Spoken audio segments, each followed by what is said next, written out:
Hey, if you got an open house today or even one coming up this weekend, you need to hear this. Especially if you're a new agent. Like you're still waiting on that first deal. I know exactly how that feels. You're showing up, you're putting in the hard work, but it still feels like nothing's moving. But I want to encourage you today because you are a lot closer than you think. And let's be real for a second. You might have had a couple open houses already. You set out the signs, you brought the snacks, you baked the cookies, you got it smelling right, you smiled at everybody that walked in, and then you left with no offers, no clients, nothing concrete.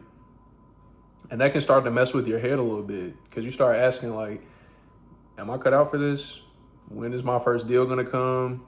You start low key comparing yourself to other realtors. You look at them, you like, okay, well, if they got a transaction, where's mine at? But listen, every single realtor that's closed 100 deals, all those top earning producers, they started where you did, but they started where you are. Nobody skips the grind. Nobody jumps straight into success without first having those super quiet days, those open houses where like two people come in the door. And I've been in real estate for a year and a couple months, and I've had plenty of those. But you're not behind, okay? You're in the middle of your process. And here's the mind shift that I want you to make. You have to stop looking at your open house like it's only about selling that house that you're in, because it's not. I'm at an open house right now, and those couples that walk in, they may not buy this house, but maybe they'll remember the way you asked about their goals. Maybe they'll text you in 3 months when they're ready to get serious. Or maybe their cousin or coworker or a friend of a friend of a friend of a friend of a friend is about to start looking. And they'll say, hey, you should talk to that agent that I met. Super down to earth, really helpful. Because every open house is a seed that you're planting.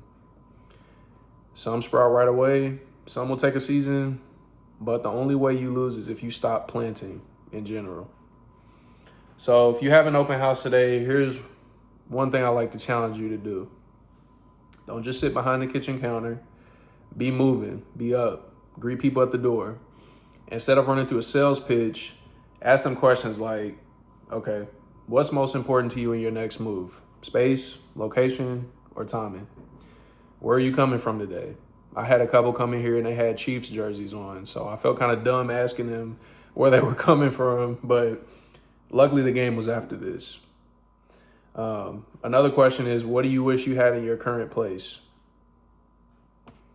You can never go wrong with asking people things that really make them think and dip into their imagination, because it helps you connect with people.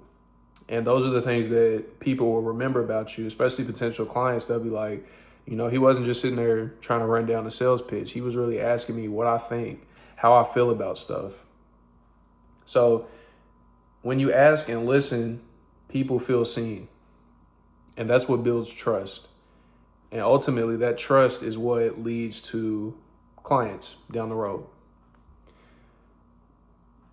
So here's what I want you to remember.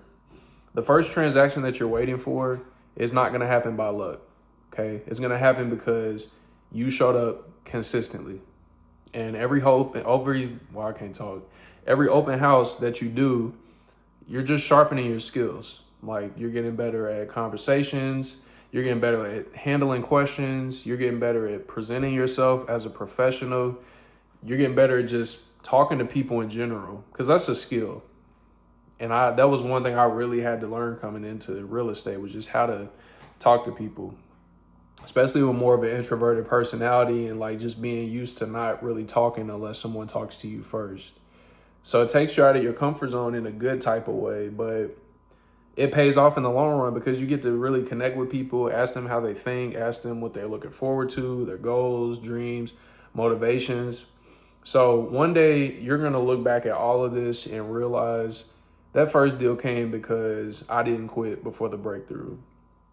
And you're going to feel so great. Like, you're going to be so proud of yourself that you did that. So walk into that open house that you have today or this weekend with confidence. Okay. Smile, shake hands, and listen more than you talk. because you're not just sitting in a house, you're building your business one interaction at a time. And remember, you're one open house closer to your first deal. There was always a saying I heard that it's probably not this exactly, but it was like if you found out you needed 25 no's to get to your first yes, how quickly would you be willing to fail and hear those no's? So go into this with that same type of mindset. Like, I have to look for just chances and opportunities to talk to people, meet people, get told no. Like, even today, the open house I'm doing, I've had 7 people come in and all of them had buyer's agents except for one. And one guy was like, hey, I'll give you my card. Like, let me get your information. I'll follow up with you. But they're not even looking to move until the springtime. So again, it's just planting a seed early. And that might be the only person whose information I get all day, but that still makes this 2 hours worth it. Even though the other 6 people had buyer's agents, I was still able to talk to them, shake their hand, get information about them, see how they think. So that's the type of stuff that matters. So if this helps you, or if this did help you, drop a comment. Let me know how your open houses are going. I really want to hear about your experiences, especially if you are a realtor. So tell me what your open house experience has been like, how long you've been licensed, but just keep going. You got this.